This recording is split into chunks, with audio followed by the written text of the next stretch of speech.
Thank you so much, and I think I speak for all of us when we say we're so grateful for our opportunity to be here for a handful of days. It's been such a warm, loving welcome. It's been such an amazing place to make art, and we are particularly grateful because tomorrow we load into another workshop where we start to put design on top of this opera drama, and everything that we will learn here tonight as we listen through your ears and eyes will be so helpful to us as we get ready for the next stage for this piece. I'd like to introduce our team to you.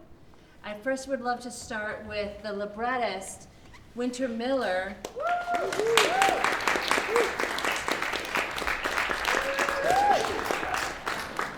Winter wrote a play called No One Is Forgotten, and that it was so beautifully composed into an opera drama by our composer, Paola Prestini.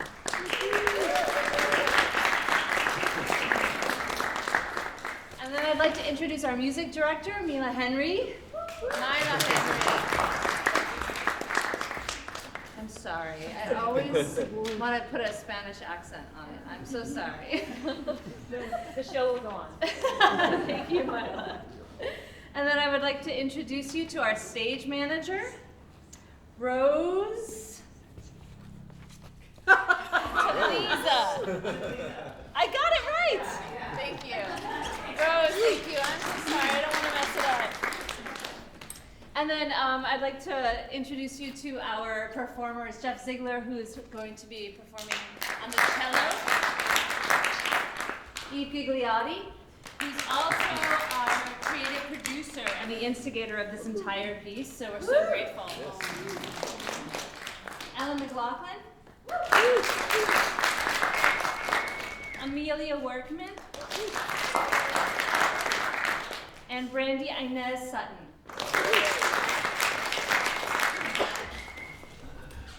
Thank you so much, and we hope you enjoy the segments of this piece. Eve, did you? I just also wanted to acknowledge Sxip Shirey, who is not here with us tonight, who worked with Paola in creating the music. And Sxip Shirey, if you don't know who he is not only an amazing musical composer, but a Foley artist as well. And so the thing that you won't hear this evening is the Foley composition and the Foley orchestra, the sounds that make up the world that these characters live inside. But that's our next step. So thank you for being part of this first step. We hope you enjoy the performance.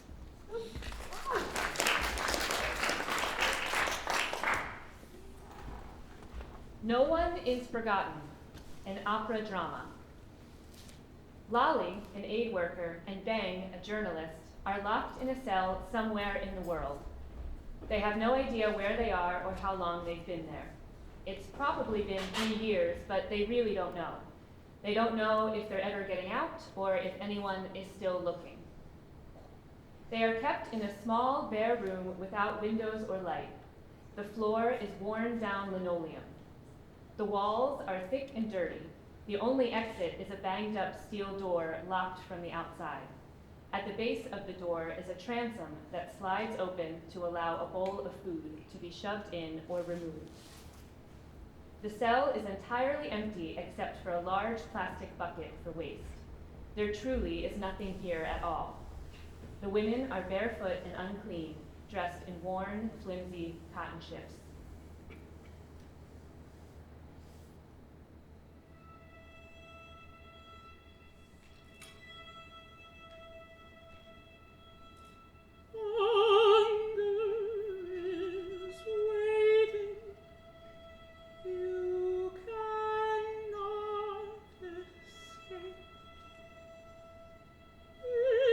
There where you lie.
but you never ask. Sure.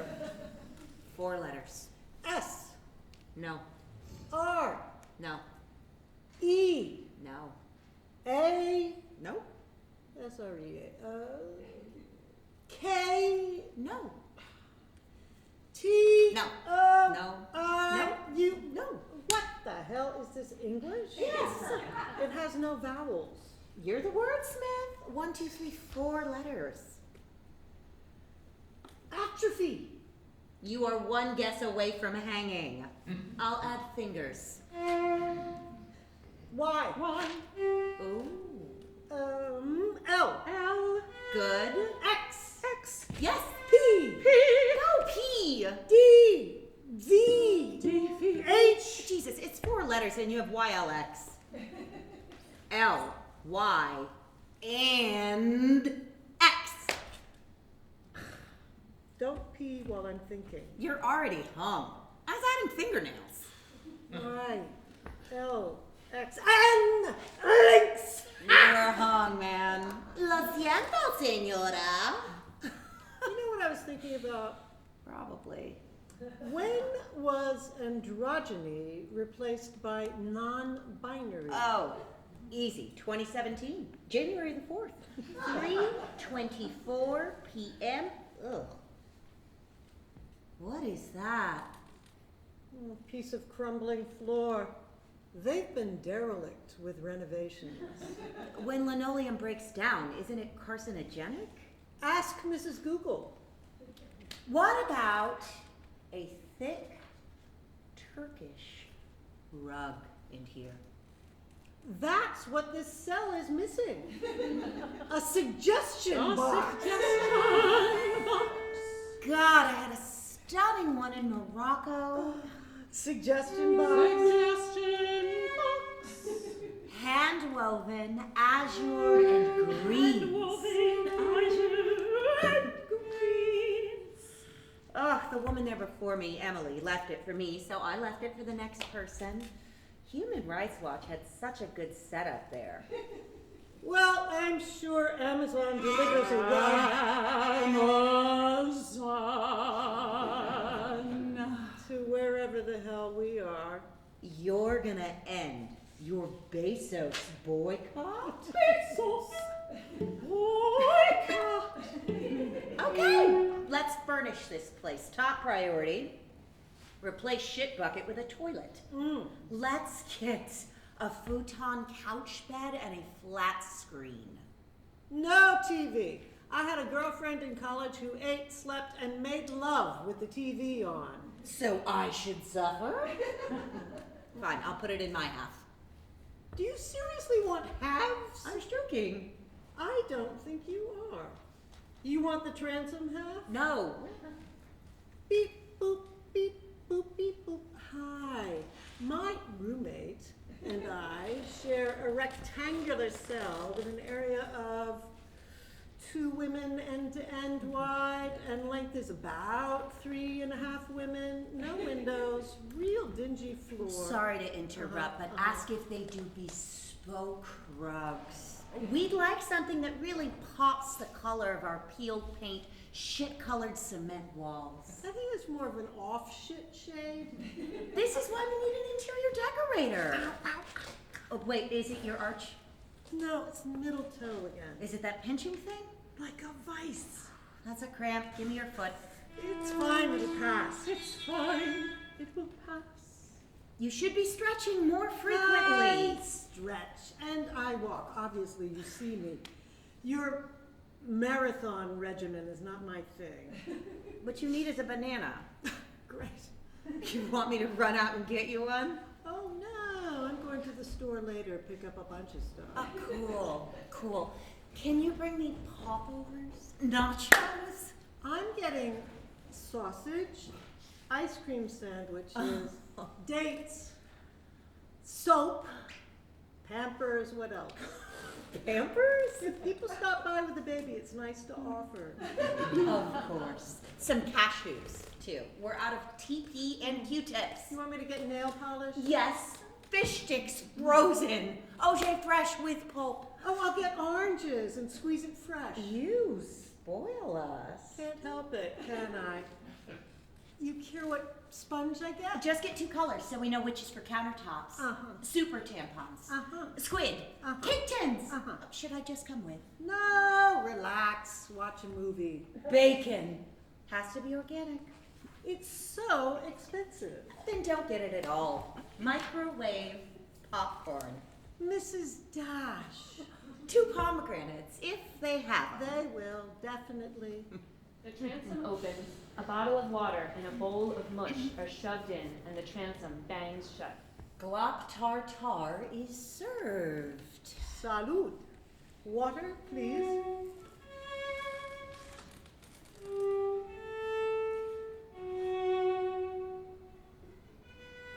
What's the slowest sip you can take?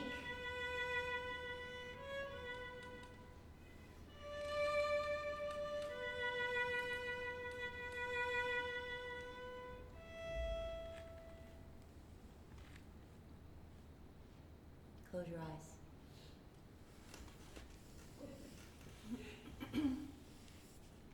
Oh, I get a tender caress from you. Well, I'm still not going to let you win the next one. Close your eyes. What is that for? What's that for? It's a precursor. It's a precursor to what? To what? Hey! You can't just slap me with my eyes closed. That's not fair. Are you up by 3? Yeah, but I'm sure you'll catch me. Close your eyes. Are we playing another, or am I closing my eyes so you can affectionately slap my face again? Just play. Mine are closed, so whenever you're ready to lose. Well, how do you know my eyes aren't already closed? Because you can't argue with your eyes closed. That's not true. I am debating this very point with my eyes closed. I spy with my little eye. I spy with my little eye. Something red. Something red. Red. Red. Huh. Aorta? No. No. Capillaries? Capillaries, capillaries, capillaries, No. capillaries. No. Hint. Hint, hint, hint, hint. Sawtoothed. Red. Sawtoothed. Oh. Gum by a molar. Sorry. Okay. Not aorta, not capillaries, not gum by a molar. Infected molar is what I mean. Still no. Still no. But I won't count that as a guess. It wasn't. I was clarifying. I get another hint. Jowly. Jowly? Jowly, jowly, jowly, Jowly. jowly. I'm opening my eyes. What is jowly?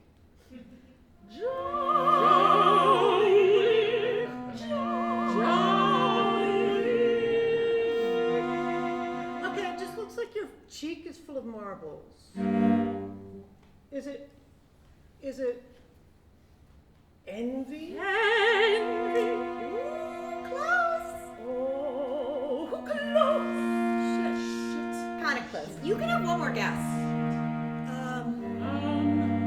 Rejection. Rejection. Yes! Oh yes. Red, saw-toothed, jowly. Nice. Nice.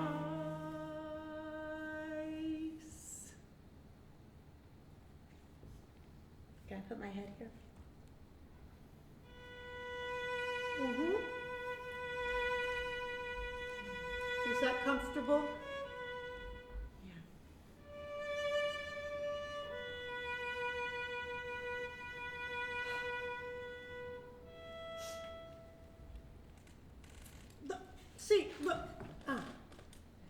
jaws moving side to side instead of up down? I don't see it. Give me your hand.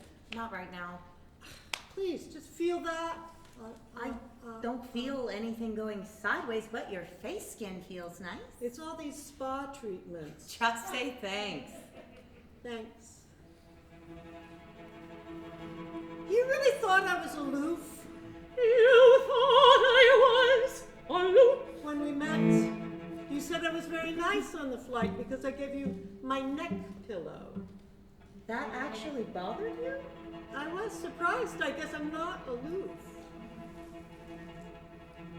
You were very boring. Perhaps you would be hiding better. Perhaps kiss us, cariño. You were wide-eyed, and you were so green. I was a lone wolf. Is that so? Is us, cariño.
Have you ever considered global time zones?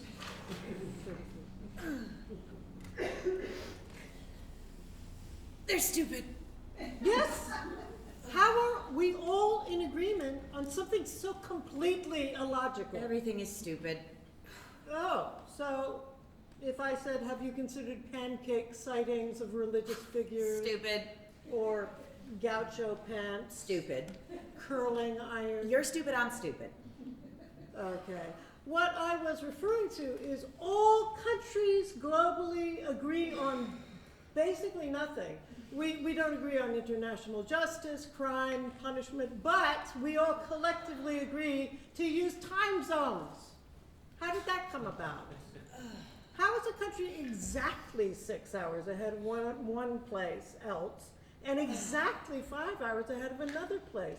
And why isn't it more precise? Like, what if Kinshasa is 4 hours and 6 minutes ahead of Mumbai? It's arbitrary. Temperature is science, a measurable degree that isn't fixed, but time is weird. Makes me feel like I'm living in some made-up land. 16, 17, 18, 19, 20. Lift your head up when you cough. It's bad to cough upside down. Don't touch me. If you want to talk 23, any part of me, 24, you must ask my 25. permission.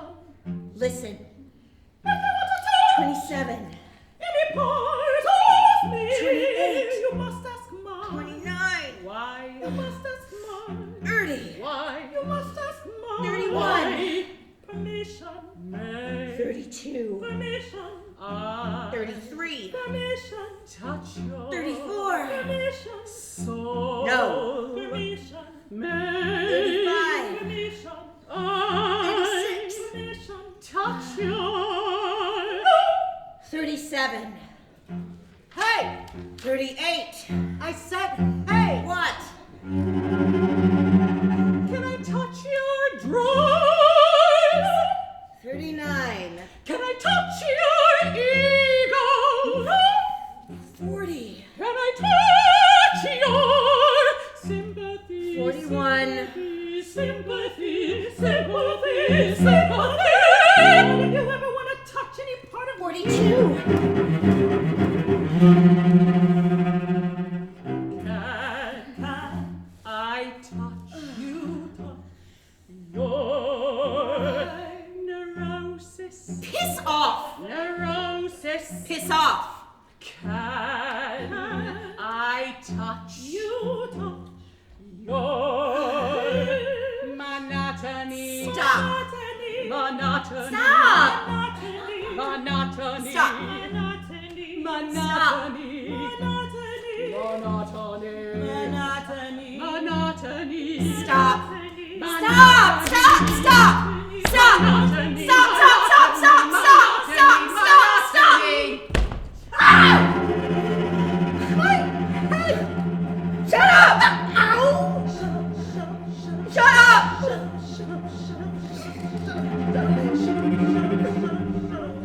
I don't know what time it is. I don't know what day it is. I don't know what month it is. I don't know. I don't know. I don't know.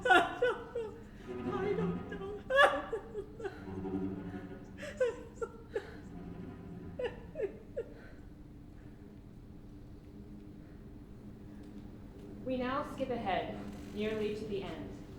It is months or years later. In the preceding scenes, we will have seen how they managed to survive. They are accustomed to being removed from the cell abruptly and then returned. Sometimes they are taken out one at a time, sometimes together. They have been harmed. They have loved. They are making a ritual for themselves by sharing their eulogies aloud. Beng has already spoken hers and is not here. Lali is alone in the cell.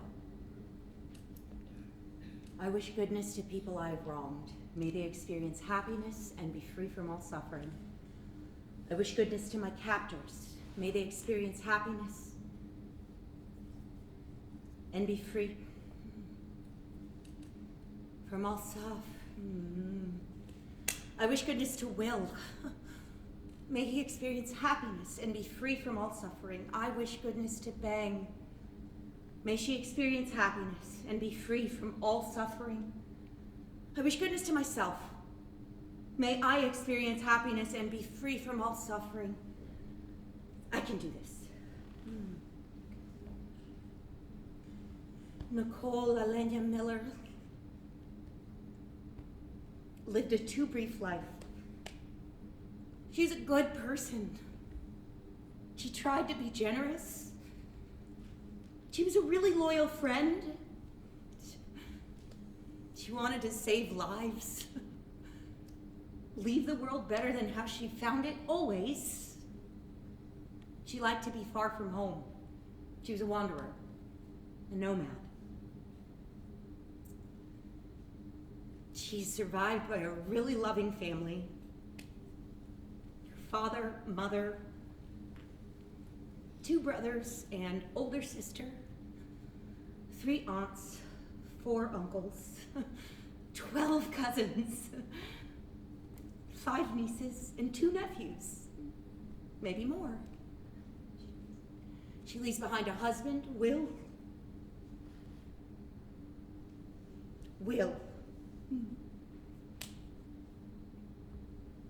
She died without a purpose, without ever saving a life. She died alone. Will. She died free. She forgave. She died unafraid of death, unafraid of life. Days later, Bang and Lali are in their cell. Lali lies on the ground. Bang's head rests on her stomach. Their hands touching. Clawed apart by a bear. Trapped under a building. nibbled at by ants, Tortured. violated, Starved. forgotten,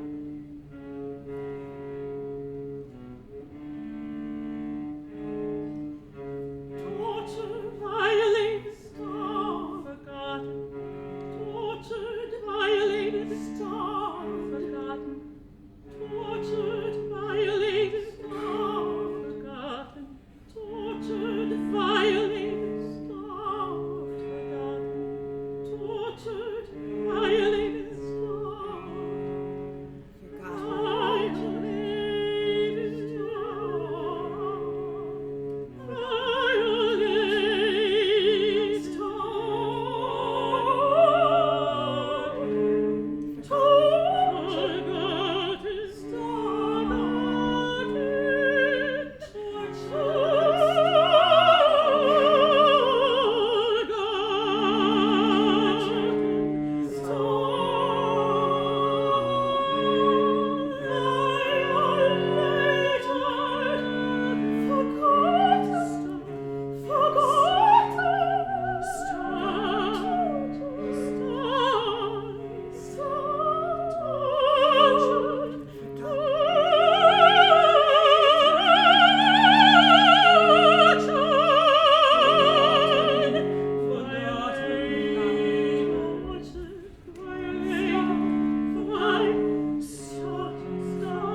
together, Prayed for. together.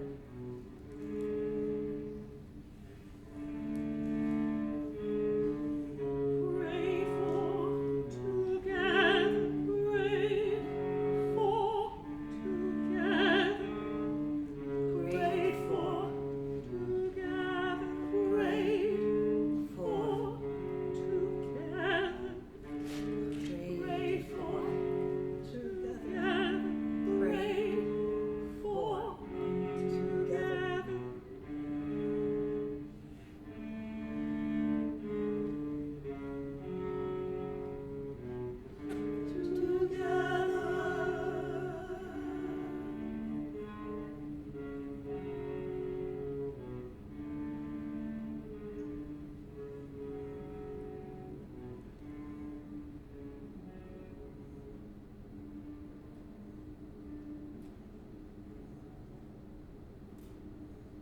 Yes.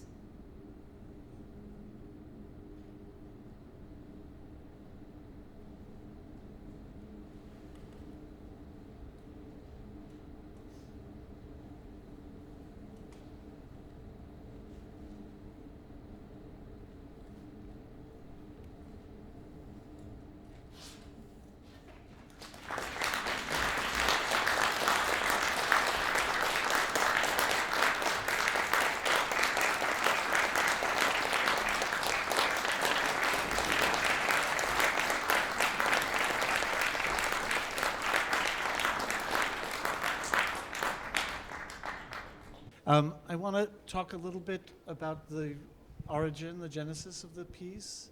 It was a play first by Winter Miller, correct? Yes. Can you talk a little bit just about the roots, the sources of this, of the play itself, before we got to this version? Yes.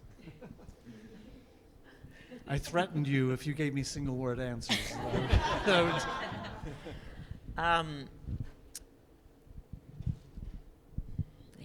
mics. I'll bear with it. It started because, well, it actually just started with the game of Hangman. And the play wrote itself. I was just along for the ride. And the play wrote itself, and then I had to figure out who the people were. And that took a while. But when I realized who they were, in my mind, it was related to journalists. And I had worked as a news clerk at the New York Times, and when the journalist Daniel Pearl was killed on tape, everything changed, because it was just a symbol of, it's no longer about, you can't just say I'm an aid worker or I'm a journalist. It wasn't supposed to happen to Americans. That's what we thought. And so I just felt like, being at the Times, there were all these journalists around me, and I worried for them. I just thought, this is really scary. And obviously we've seen many more things happen since then. And yeah, so I just wanted to write about these two people who were stuck together, and how would they pass the time? That was the question I was asking myself, is if I were in this circumstance, how would I pass the time? Thank you. And I think, Eve, you're the next part of this story here. You saw the play. Where was the play performed? Where did you see it? At Rattlestick. Rattlestick? I also don't like microphones. I don't need microphones. I don't either. At Rattlestick Theater, there was I had long been a fan and admirer of Winters because we went to high school together, and I always thought she was like the coolest, and she still is the coolest. And I'd just like to interject that I used to follow Eve around because she had the most beautiful voice I'd ever heard, and I was like, I might hear it if I just were nearby. Oh, I didn't know that. It's like, Stay on point here. sorry, Cornelius. good. Yeah, see, this is the problem. I'm much better at singing than I am at talking. But Rattlestick, summer of 19, I knew that Winter was doing this project, and I just went. And I sat there and had this transformative experience with these two women in this cell. And selfishly, when they got to the eulogies, I was like, I want to sing that. And so it all came through my own ego and selfishness is trying to get this thing done. No, just kidding. But I put it on the shelf. I as an opera singer, I live in a very traditional space, very classical traditional space, and I sing a lot of classical traditional repertoire and canon. And I really want to find those pieces that speak to our modern vernacular. That what I love about this experiment was that we took opera and theater and kind of mashed it together, and how could we get opera less stuck a little bit for me. And when I saw this piece, I was like, I want this to be an opera. And then I put it on my shelf of ideas.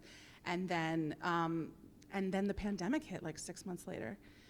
And all of a sudden, we were all scrambling to find each other and to reach each other and to make work and to be together in a way that we weren't physically able to be together.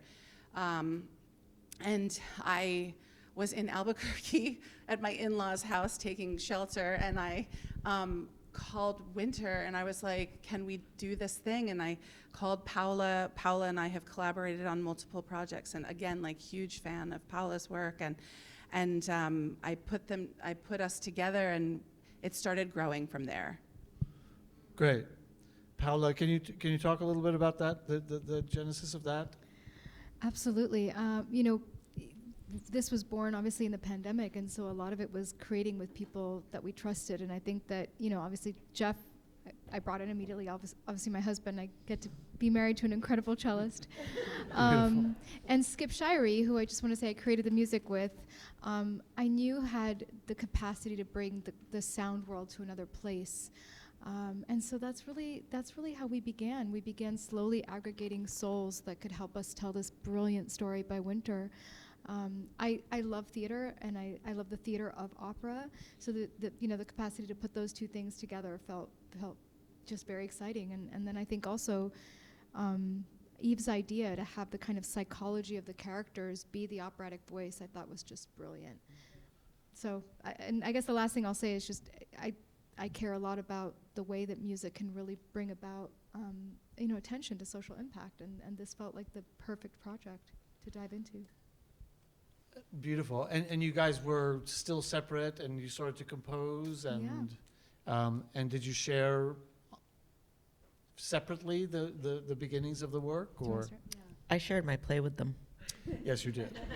Well, what happened? What had happened was, Here Arts had a series online, and Kristen Marting invited us to do the first bits, right? So we started with about 20 minutes of material in this online presentation, and that was where the gestation began. That was the first piece that we shared publicly.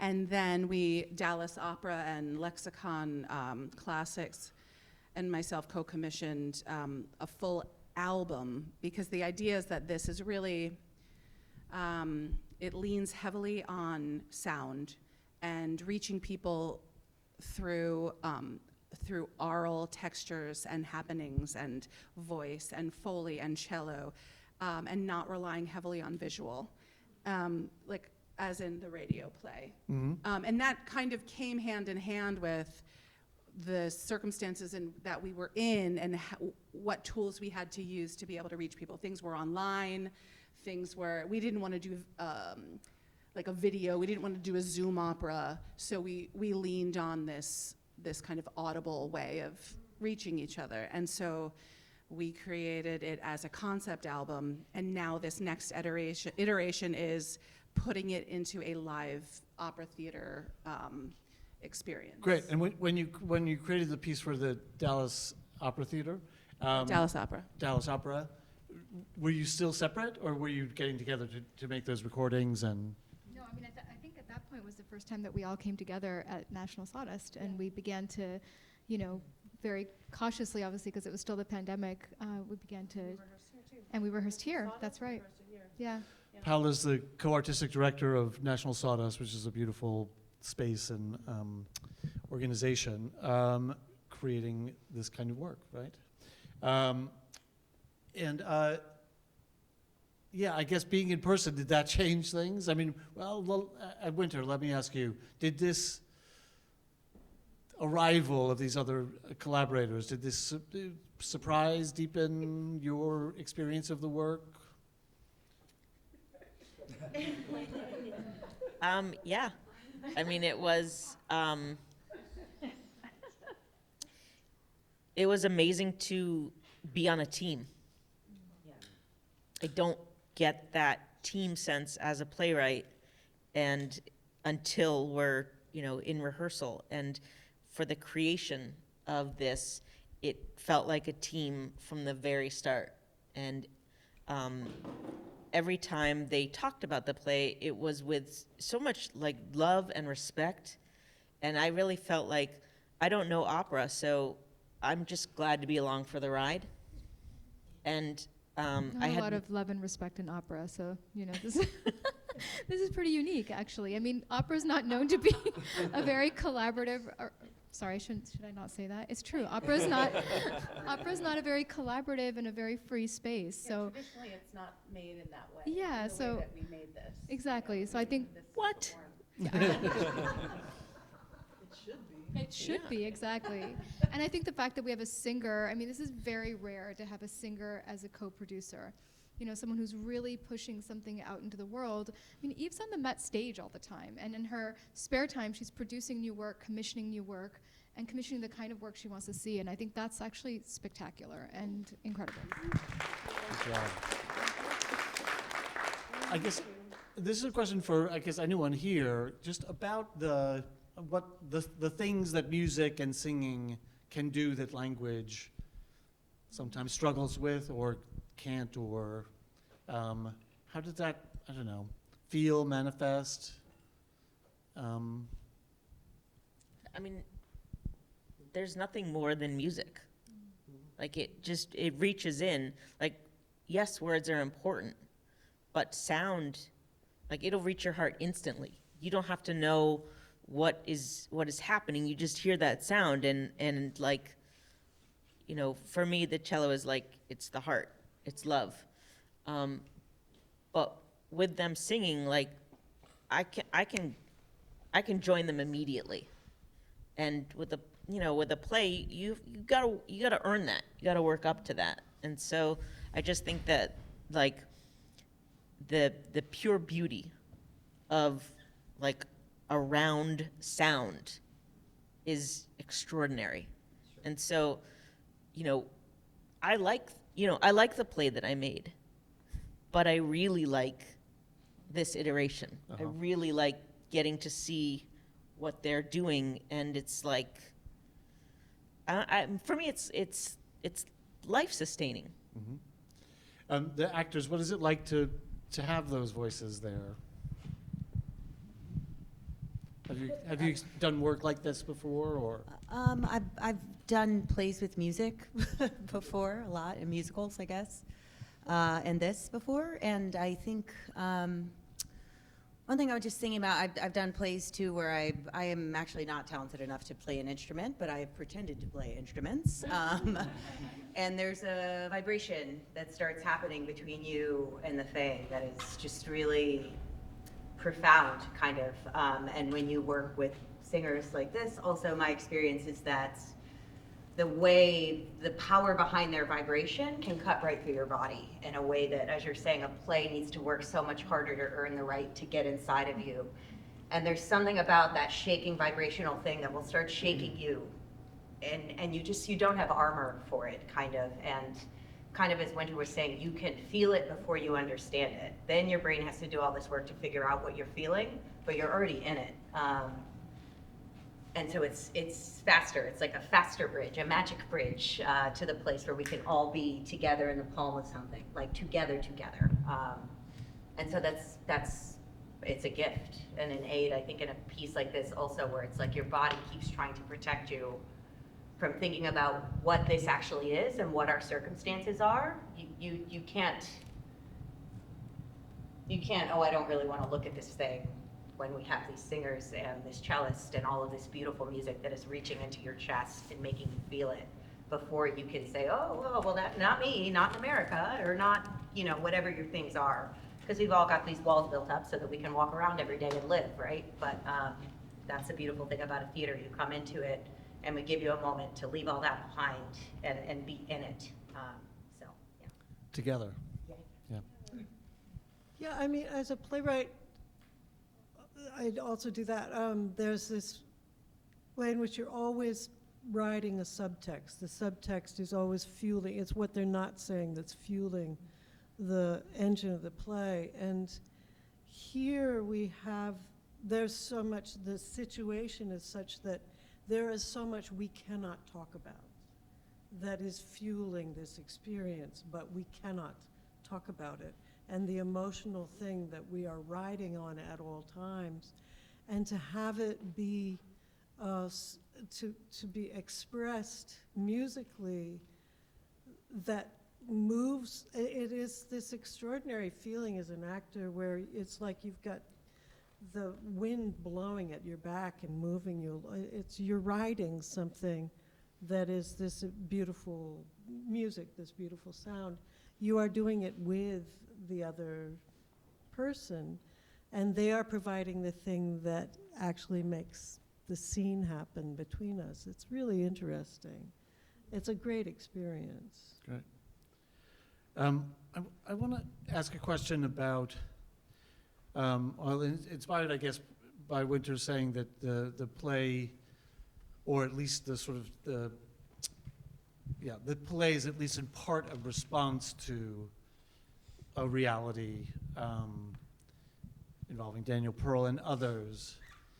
And I guess the question is, what do we think? Is it articulable? What is the work that artists do in response, well, to difficult circumstances, to especially when one is confronted with social and political realities that are as troubling as some are. What is the job, or is that the right word for it? What's the work? Mission. I think the mission is, I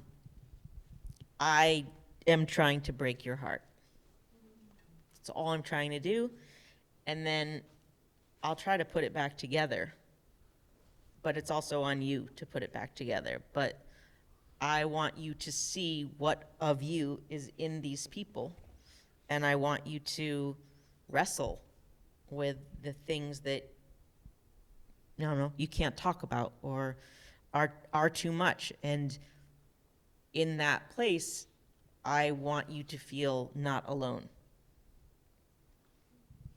I mean, it's so ironic because, like, you think about artists and the art of making art. And, you know, I just want to say, like, as an artist, I think that the role of the artist is to create memory around what happens and to leave that in permanence.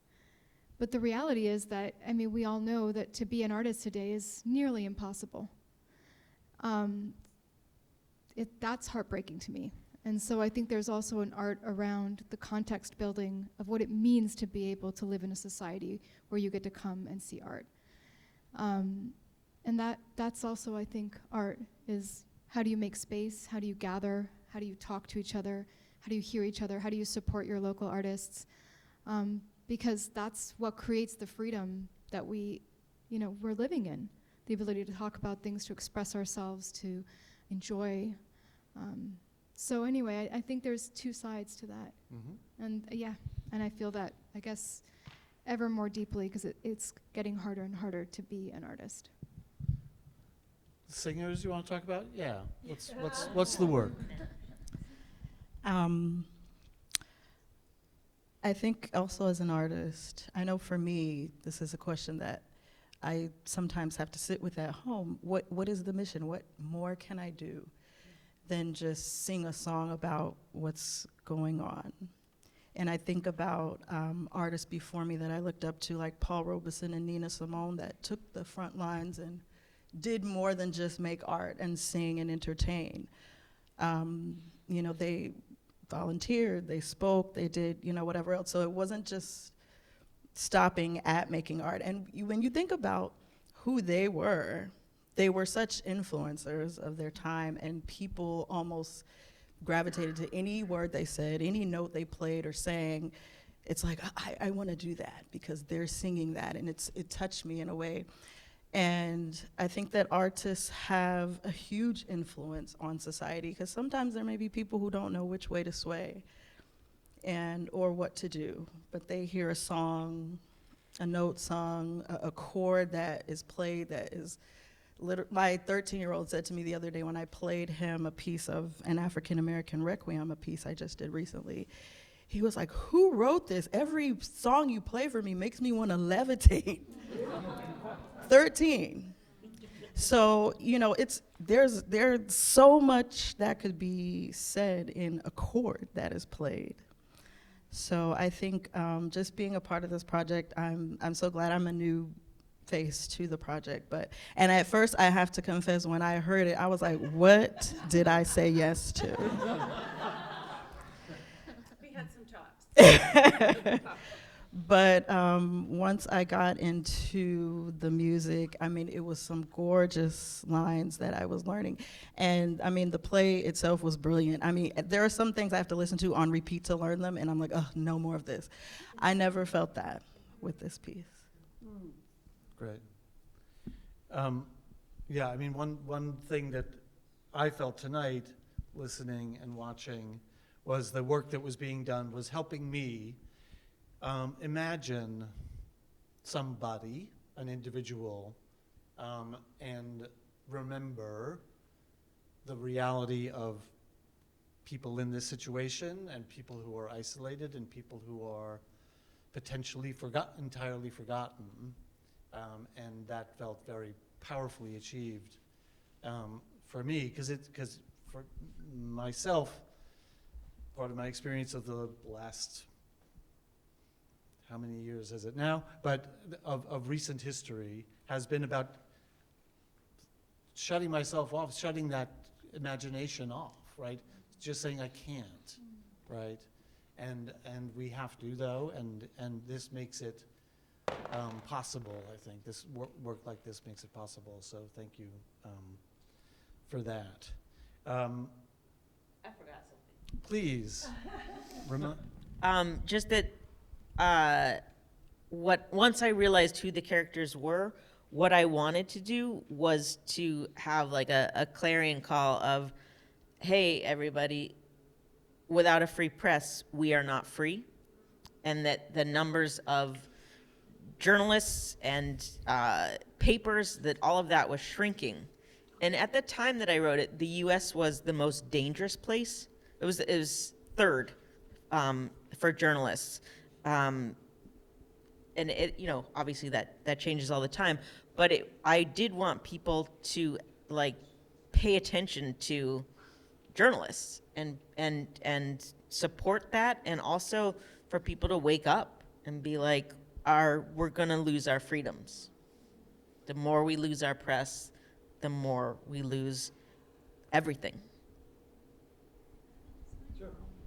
I love everything you're saying, Winter, and everybody else here as well. And what I'm so grateful for is that no one has used the word empathy, which I feel is like this cheat that a lot of artists often have, which is to say we make art to create empathy. And I don't actually believe that when we go to see a piece of theater, opera, or performance, I don't actually think we leave saying, oh, now I understand that kind of person. I think what we leave with is, now I understand a little bit more about myself. I think we think about, what would I do if I were in that circumstance? And as soon as you ask yourself that question, you're learning more about yourself than you're learning about the characters. And to me, that's the exciting part, is we start to think about, oh, people are in these situations. What would I do? Are people around me in situations like this? And it activates you into a kind of need for understanding your community better. And so I'm really grateful that the activist spirits in all of you, and how it comes through in your art. Thank you. So what is next for this piece? You guys are about to keep working on it, yeah? We are. We're just going to keep working on it for another 10 years. One day we'll premiere it. No, I'm kidding. Actually, very much this is in Elena's court. We're going to Princeton to develop the psychoacoustics of the piece, so really take it one step further. Do you want to talk about that, Elena? Sure. So I'm a professor at Princeton, and I had access to apply for a grant for art making, and I partnered with the program in journalism. And so we are going to do the next phase of workshop for this. So the part that we were talking about that Sxip Shirey has helped us make, along with his colleagues, is this Foley sound. So you hear the sounds of the space, you hear the sounds of the headbutt, you hear the sounds of the food and the water. But the hope is that when we dim the lights, the audience is invited to hear and not necessarily see. So we're taking away sight to put the audience into the cell. And we're also working with this brand new technology that is going to help us with this psychoacoustics. So in an ideal world, and we hope it works, and you're welcome to come and check it out, or we'll let you know, is that our sound engineer can help us understand space. So the speaker can get so precise that the audience, one person in the audience can hear something that no one else can. One person can hear the sound in their left ear but not in their right ear. And so we hope that you'll understand the relationship that these two characters are living in, how close they are, how far away they are from each other, even though that is not what the blocking or what the staging will look like. So we're really excited to try this out. And we'll be having a wonderful talk back by the head of journalism, Eliza Griswold, and a creative writer, and the talkback will be about what can art do that journalism cannot. All of the journalist professors at Princeton, and we have many, all tend to have an art practice or a fiction practice. And we find that really interesting, so we're trying to investigate, why do journalists need to believe in something beyond reality? What's the name of that grant? It's called the Magic Grant. And actually, this is what I found out. And I actually, I don't know if this is a myth or reality, but somebody endowed a lot of money at Princeton. If you're recording this, maybe turn it off. But somebody endowed a lot of money to support magicians, magic people, like people who, pull bunnies out of hats and things. And eventually, I think Princeton realized that magic can happen in many places. And so it really is a grant that supports innovation, and specifically innovation in the humanities. I love it. We're going to have a rabbit too, right? Absolutely. Great. And when can we come see? Can we come here? 100% you can come here and see. And we'll be performing it on February 7th at 7 p.m. Go ahead, and Eve. February 8th. Speak up, speak up. Sorry, February 7th at 7 p.m. and February 8th at 2:30. And I know it's Super Bowl Sunday, but and the talkback is Sunday. The tickets are free just by reservation. It is a limited seated house, so if you were interested in a little day trip, I would recommend making those reservations sooner It's a than later. lovely train ride. You can take the Yeah. train all the way there. And we are sold out for our second day, but if anybody here needs some help, I've got some ins, so just let me know. Magic. Great. I just wanted to say yes. a huge thank you to you. Oh. Yeah. Thank you, Michael. Thank you. And all the folks here at Coffey. This artist residency, I kept on saying how hard it is to make new work, but how essential it is. And it takes a village. And with places like this, it makes it able to happen. And having this week here to be able to work in this space and having this platform to meet all of you, we are extremely grateful. So thank you very much. Very meaningful to have you. Thank you very much. Yes, so thank you for everything that you do. So thank you, everybody. So our cellist has not spoken. Would you like anything to say? Hello.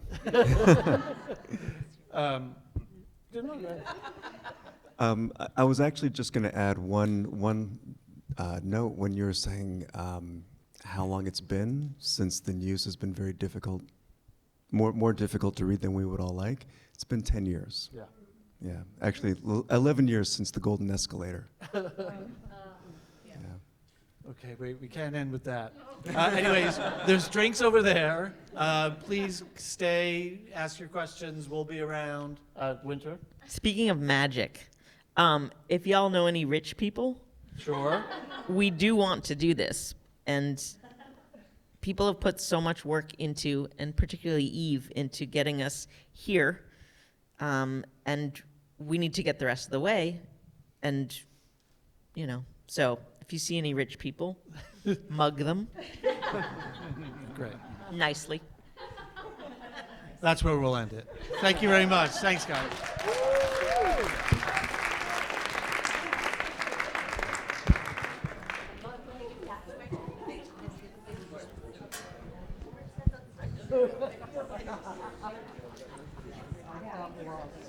I